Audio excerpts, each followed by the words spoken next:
ایک مرتبہ حضرت شیخ عبدل قادر جیلانی المعروف حضرت غوث الاعظم رحمۃ اللہ علیہ دریا کی طرف تشریف لے گئے۔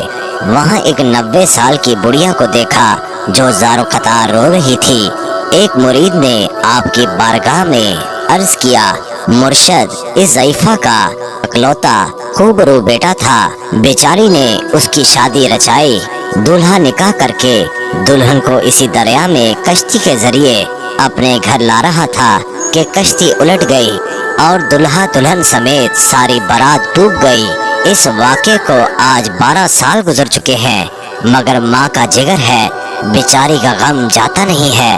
یہ روزانہ یہاں دریا پر آتی ہے اور بارات کو نہ پا کر رو دھو کر چلی جاتی ہے۔ حضور غوث الاعظم رحمۃ اللہ علیہ کو اس ضعیفہ پر بہت ترس آیا۔ آپ نے اللہ تعالیٰ کی بارگاہ میں ہاتھ اٹھا دیے۔ چند منٹ تک کچھ ظہور نہ ہوا، یعنی کوئی کشتی یا کوئی سواری یا کوئی ڈوبا ہوا شخص نمودار نہ ہوا تو آپ بےتاب ہو کر بارگاہ الہی میں عرض گزار ہوئے، اے مالک و مولا، اس قدر تاخیر کی کیا وجہ ہے؟ ارشاد ہوا، اے میرے بندے، یہ تاخیر خلاف تقدیر نہیں ہے۔ ہم چاہتے تو ایک حکم کن سے تمام زمین و آسمان پیدا کر سکتے تھے، مگر حکمت کے تحت 6 دن میں پیدا کیے۔ بارات کو ڈوبے ہوئے 12 سال گزر چکے ہیں، اب نہ وہ کشتی باقی رہی ہے نہ ہی اس کی کوئی سواری۔ انسانوں کا گوشت وغیرہ بھی دریائی جانور کھا چکے ہیں۔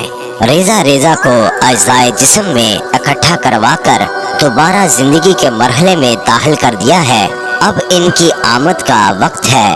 ابھی یہ کلام اختتام تک نہ پہنچا تھا کہ وہ کشتی اپنے تمام تر ساز و سامان کے ساتھ بما دلہا دلہن اور باراتی سطح آب پر نمودار ہو گئی اور چند ہی لمحوں میں کنارے آ لگی۔